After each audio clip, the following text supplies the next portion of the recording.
Here now with our personal news of the week, our new update correspondent, Sarah Silverman. Sarah? She was introduced to the world on SNL, and a year later, fired. It was a huge defeat for me, but overcoming it, it's like a broken bone. It heals stronger. Through the years, she became our old pal, Sarah. Hey, everybody, it's your old pal, Sarah. Well, maybe not to some conservatives. She is a witch. She's not funny. She is a God-hating whore. Boy, I'd like to hit her with a pie. Also, I'm not everybody's cup of tea, and I'm very comfortable with that. Actress, comedian, social media firebrand, Sarah Silverman on The Pulse. Good boy. We're back, as we always are, talking to people who are doing cool things. They have cool stories. And today on The Pulse, multiple TV shows, movies, Emmy nominations, occasional controversy, books, right? You've written a book. Sarah Silverman joins us. How are you? Hi, I'm well. How are you? I'm good. When I said occasional controversy, even you went, yeah. What are you going to do? Yeah, it happens, right? If they're not talking about you, that's a problem. Right. Take us back. How'd you get into this? Get started with the whole career? Let's go way back. Well, I'll go really far back because I was one of those 3-year-olds who had a dad who thought it was hilarious to teach his toddler swears. And when I would say them, in the middle of the supermarket, I would get this wild approval from grown-ups, like despite themselves. And I think I became addicted to shock value, I think, and I loved being funny. I loved making people laugh. It made it made like my arms itch with glee. And so I always wanted to be a comedian. I mean, really since I was little. Moved to New York when I was 18 and started working at a comedy club, passing out flyers. Did that 10 hours a day for 2 years. And it got me some stage time, and I just went from there, on and on and on, little triumphs. Now, as you kind of went along that path, big successes also. And you Google you hear a lot of your stories. We'll get to that, because there's a whole rabbit hole when you Google you to do research. Yeah, boy. But at some point, you end up on Saturday Night Live. I moved to New York to go to NYU from New Hampshire, where I grew up. And I was a drama student, and it was real expensive. And I was passing out flyers for a comedy club from 4 p.m. to 2 a.m. and trying to stay awake during classes. And my dad actually said, if you drop out of school, I'll pay your rent, like as if it's your sophomore, junior, senior year for the next 3 years. Okay. And I said, okay. And I still stole some classes because it's not like they take attendance or giant lectures and stuff. And I didn't need a degree. I just wanted information and to learn stuff. And by the time I would have graduated, by the time I was 22, I was writing for Saturday Night Live and a feature performer, which is very impressive. But I got fired after a year, if that's any consolation. You got fired in a year from Saturday Night Live. Yeah. But everything that I've read, you credit that with making you tougher? Like, it wasn't a huge defeat for you. It was a huge defeat for me, but overcoming it, it's like a broken bone. It heals stronger, I mean, I had like a cluster of firings, like Saturday Night Live. I got fired from like a sitcom I was hired for.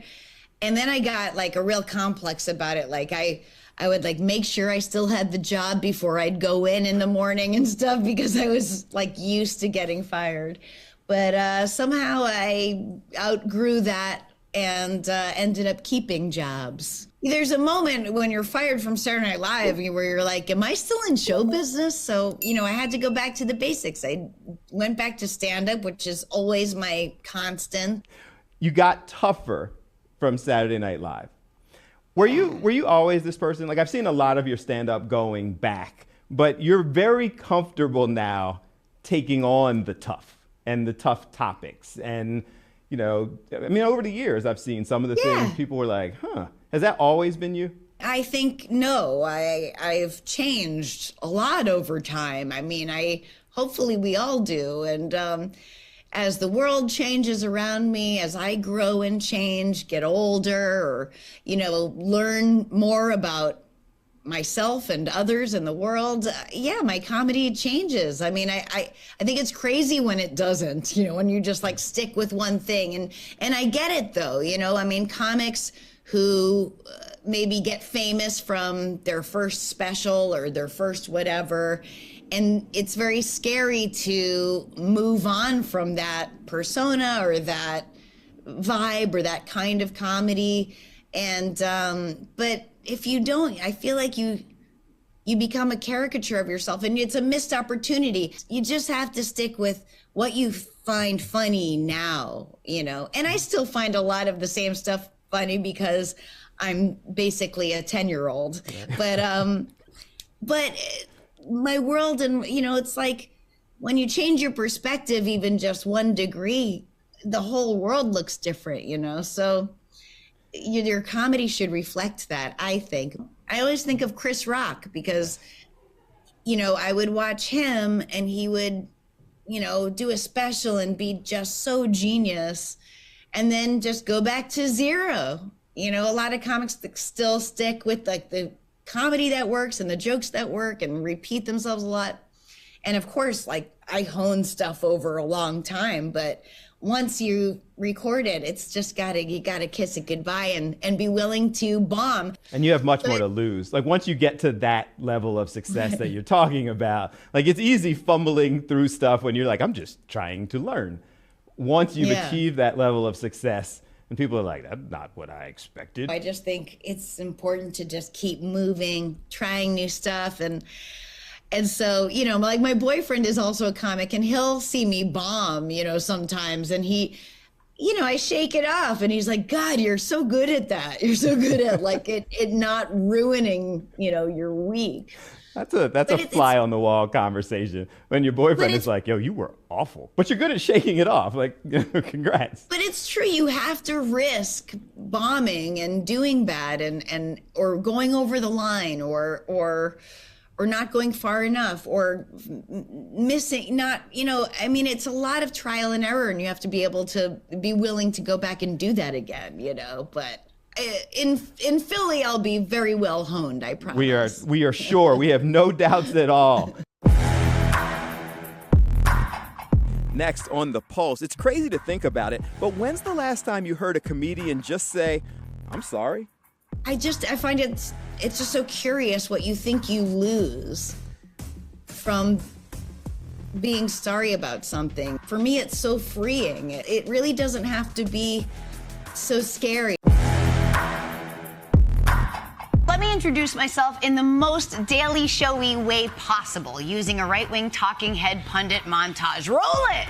Sarah Silverman is a complete buffoon and aggressively unfunny. She's a comedian. I don't find there's anything funny actually about her. A vulgar comic who's mostly famous for saying dirty words in a little girl voice. She's a clown in her daily life, an absolute fool. She is a Jezebel. What am I, a gender-neutral bathroom over here? I was just watching video of you hosting The Daily Show. And this collage of conservatives, how you kind of introduced yourself. Here's what they think of me. And it was funny and it was hilarious. But the part that I was thinking about and wanted to ask you was, you're now there. Like you have that intense emotional response from from all really. Some love, some are like, I really wish you would go somewhere and shut up. Is that hard when you're on that type of radar, when those type of people are swinging at you? I really have learned not to take it on, you know. I mean, the good and the bad you have to like really work on, I think, as a grown-up adult, to not have your self-worth be impacted positively or negatively by outside forces, you know. I don't know them, they don't know me, you know, but also I'm not everybody's cup of tea, and I'm very comfortable with that. In Philly, Yes. May 4th, you're on tour going a lot of places. So our national audience who's not in Philly can see you other places as you continue on tour, but you're at the Met May 4th. What are we going to see on the Grow Some Lips tour? Yeah. Okay. What are we going to see? Boy, you'll just be in for it. It's silly, you know, vaguely, certainly maybe socially political comedy, but also aggressively dumb, which is my favorite. When I saw your podcast, I went, she takes calls? Like people are like that. That's a whole different phenomenon. Like, do you enjoy that? Like, you're just going at it, hearing people's stories, that whole interaction.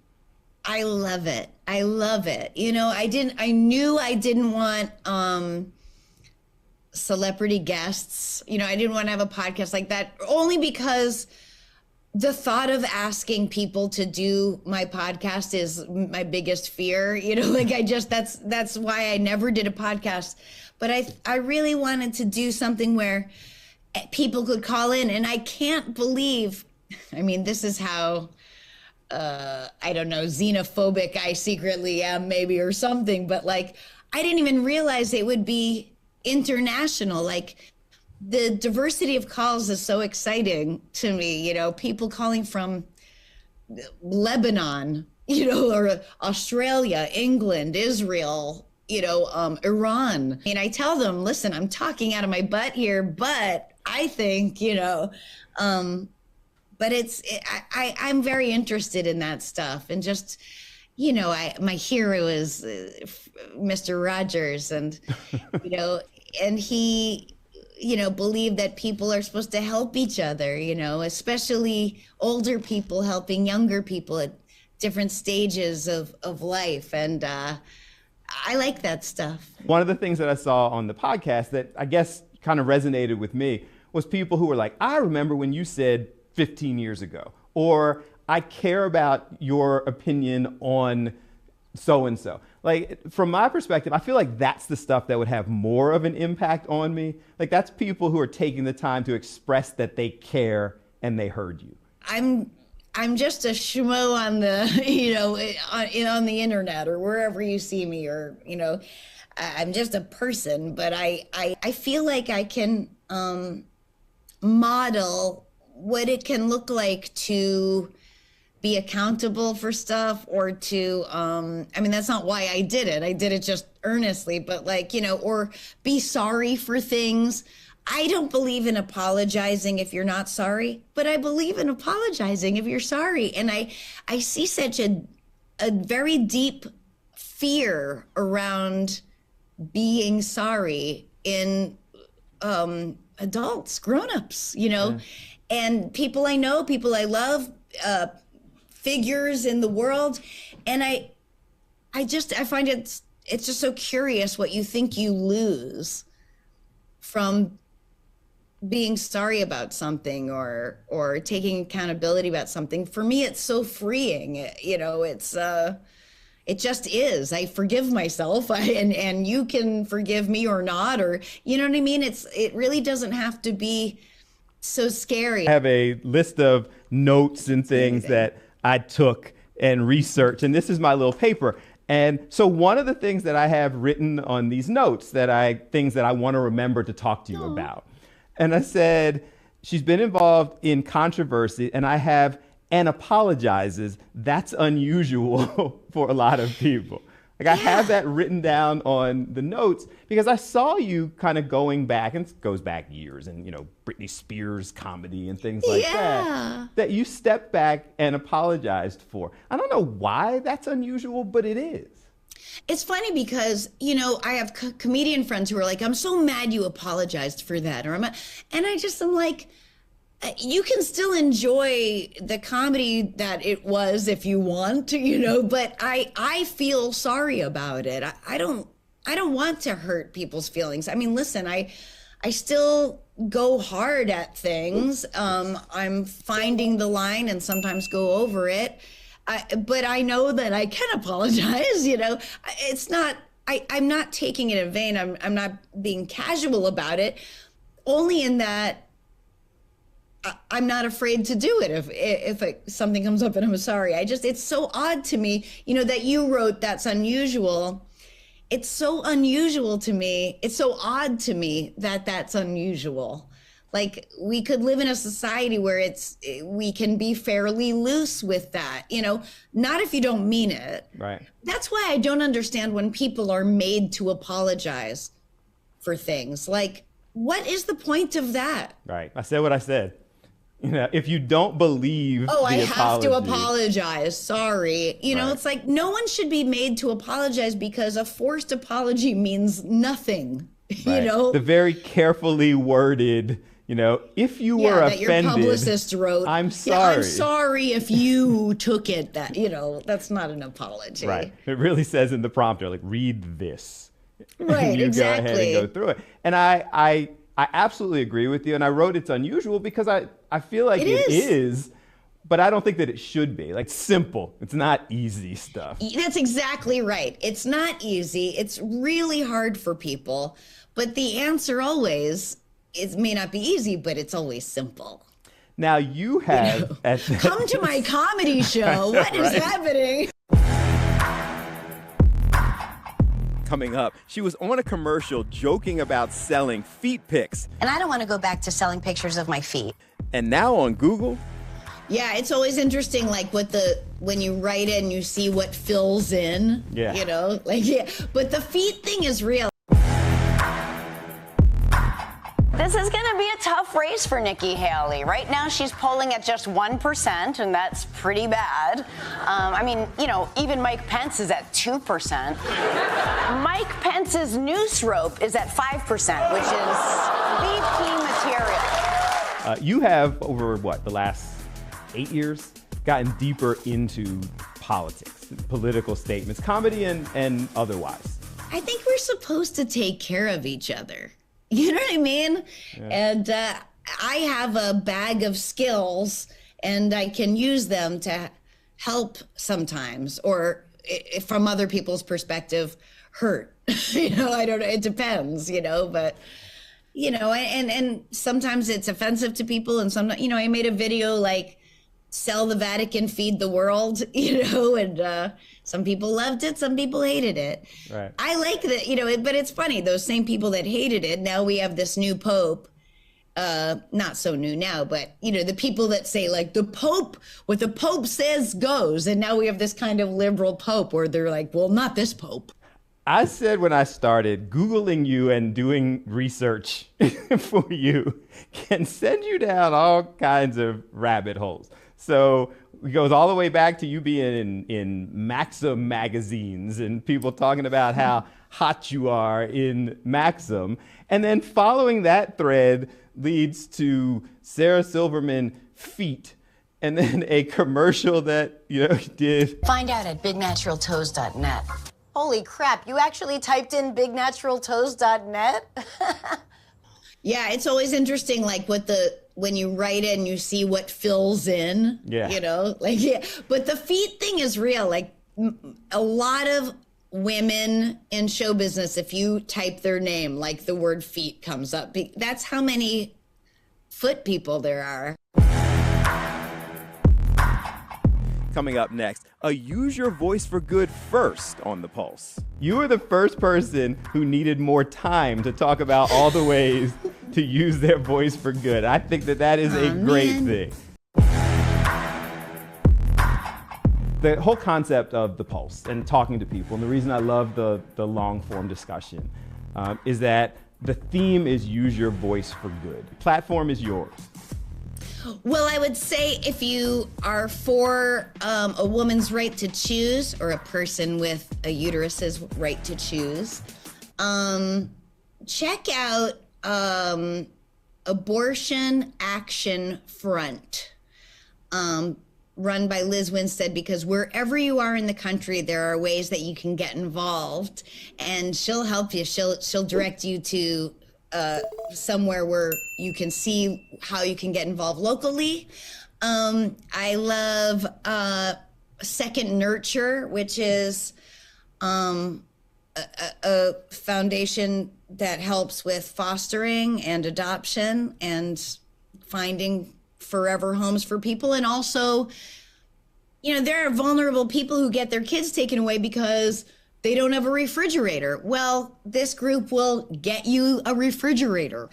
And Razia's Ray of Hope, boy, it's a school for girls in Afghanistan. And it's really thriving despite the power that bees wishes that women were not educated there. And I love giving to them. There's a few. I love the fact that we ask that question, and sometimes people have answers, sometimes there's depth to them, sometimes there's not. You were the first person who needed more time to talk about all the ways to use their voice for good. I think that is a great thing. So we appreciate that. Thanks, Bill. Guys, thanks so much for watching The Pulse today with Sarah Silverman. You often find out that people are different than you see in their comedy routine. There's more depth, there's more compassion, and I enjoyed that with her. Hope you did as well. You can hear the entire interview, all places where podcasts are available. Just hit subscribe, and I leave you, as I always do, reminding you that whenever you can, use your voice for good, and have a good one.